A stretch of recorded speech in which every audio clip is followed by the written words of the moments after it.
How's it going, everybody? This is BeatTheBush. There are a bunch of marketplace apps on your phone that you can buy a lot of cheap used stuff. Sometimes you might be confronted with an option. You're going to save about $35 off of the market price of this item, but it's half an hour away. So you're gonna drive half an hour there and then half an hour back. Today, I'm gonna talk about how to more accurately value your time so that you can use it for more productive endeavors such as making more money. In partnership with Mint Mobile, I'd like to introduce you to something that can save you a lot of money. You guys know I'm pretty frugal, so I've been using Mint Mobile for the past few years, even before the partnership. I know you guys probably already have wireless plans, but hear me out here. Keeping your current wireless plan, you can try out Mint Mobile with an eSIM or an actual physical 3-in-1 SIM to see if the coverage is right for you. If you're not completely satisfied with the connection, Mint offers a 7-day money-back guarantee. So there is no risk for you to try this, and it will save you money in the long run. Mint Mobile uses T-Mobile towers. All of the plans that they offer include unlimited talk, text, 5G network, and you can have mobile hotspots. Starting at just $15 a month, you can get 4 gigabytes of data. And if it happens to do very well for you, and I really think it will, you can continue with the same introductory rate if you renew with the 12-month plan. Check out my referral link, mintmobile.com/bush in the video description below. I just sold an item on an app because it's big and bulky.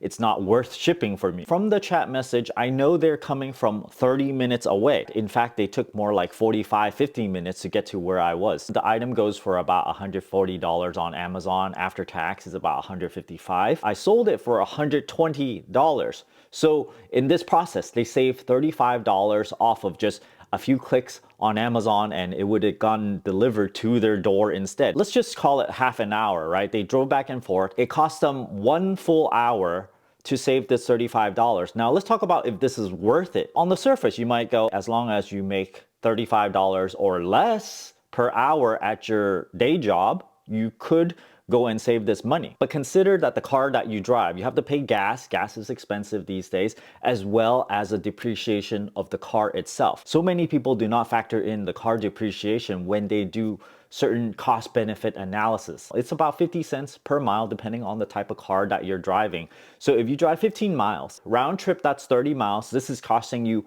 $15 just out of your own pocket for the gasoline, for the car depreciation itself. So with that in mind, all of a sudden, the buyer is only saving $20 now, not the $35. So $20, is this worth it? It actually depends on the person that you're talking to, how much their income potential is, and would they actually use this 1 hour for better purposes? Valuing your time goes into 3 separate categories. 1, if you work on an hourly basis. 2, if you're a salary worker. And 3, if you're a business owner where you can apply your time as needed. So by hour, let's say you are working at Amazon warehouse, which I have before, and you earn, let's say $17 an hour. And I know that you can just increase the number of hours that you work there. So instead of driving for 1 hour, you go work there and you get paid $17. So now it's even worse because doing the same amount of work, you're getting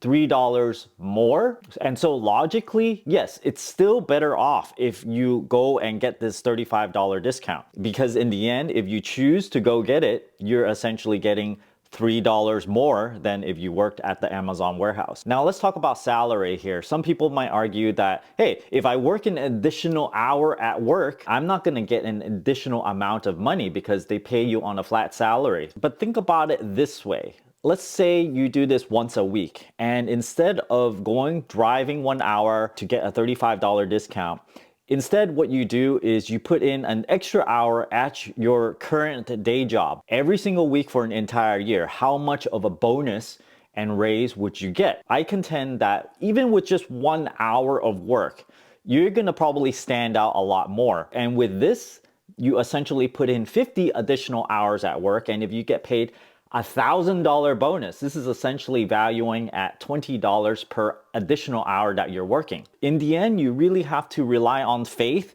if you think that your employer is going to value whatever additional amount of work that you put in. Alternatively, you could use this 1 hour to further improve your skill, which potentially could earn you more. If you're a business or freelance worker, every single hour counts and you can apply this for more income potential. The more you work on the core projects, the bread and butter of everything, the more income that you can bring in. Now let's talk about energy here. Everybody has about 16 hours per day depending on how much that you sleep. You should think about how much energy you have. When you wake up, let's say you're 100% full, you can only spend this amount your entire day. You can do certain things and it'll deplete your energy. You know, at the end of the day, if you did a lot of stuff, you're just simply exhausted and you cannot do anything else. You just want to lay there and rest because you spent all of your mental energy or even physical energy. For example, this is something I might need to do, which is pulling weeds, which is something I avoid like the plague because I hate pulling weeds, and I know that once I do it, it essentially consumes about half of my energy for the day. If I do that, then I can't make these videos, then I can't do other more productive stuff. I once watched this famous entrepreneur who's like a billionaire now, and he said something like, at the very beginning, even before he became rich, he suddenly valued his time at $1,000 an hour. So whatever that comes his way that he needs to do, he would look at it and then go, is this worth $1,000 to me? If it isn't, then he rather not do it or pay someone else to do it. There's some sense to that, and I think it really takes a big leap of faith and sort of knowing yourself if whatever you're doing yourself is really worth that much. When you value your time that much, you naturally gravitate towards not doing low value things. Because why wouldn't you? Let's say you have to pay someone $500 an hour to do some task.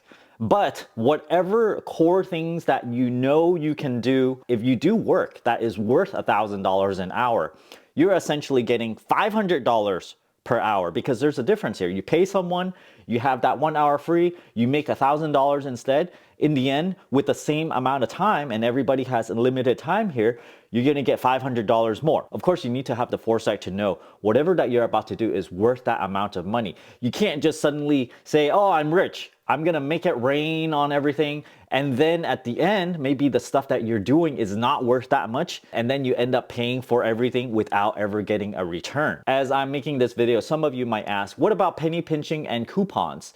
Old habits die hard, and personally, I am phasing out all of those. I hope this video helps you guys out. I think this way of thinking and this way of acting, prioritize what you're doing, can really make a difference in your life. If you guys enjoyed this video, head over to my Patreon where I post more exclusive videos on subjects I would not post on YouTube. Don't forget to like and subscribe to this video. Thanks for watching.